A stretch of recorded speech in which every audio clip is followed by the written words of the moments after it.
So good day daw po, no? Let's say, meron po tayo for our Kaiser, kaya lang nagbayad ka, then feeling mo hindi pa rin updated hanggang ngayon. So eto po, kapag login nyo, puntahan nyo po, tignan nyo, view payment history.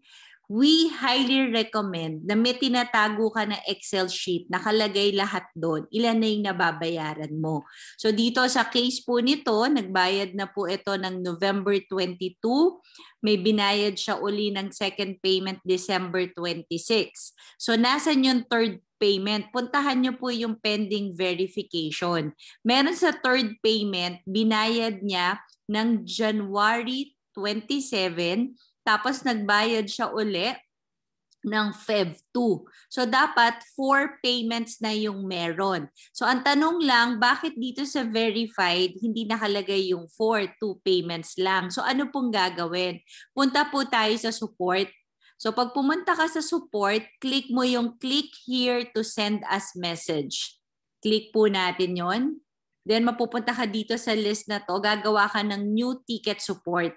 Okay, sa new ticket support, ito na yung pinili ko. Ang piliin mo, proof of payment, tapos sunod, unposted payments, request for checking. Then specify mo lang dito. Specify lang po natin yung detail. So I put again the details, proof of payment. Yun po yung piliin nyo. After po nyan, unposted payments. Kasunod, request for checking.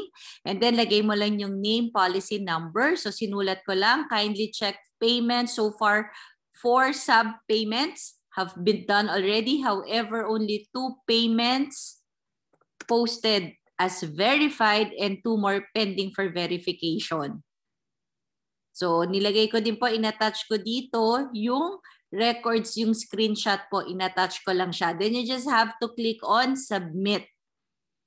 Tandaan lang po natin kung ano yung magiging reference number or ticket number na ma-generate po nito. Mahalaga po na matandaan lang po natin siya. Then once you click on submit, ito po yung reference number na tandaan natin.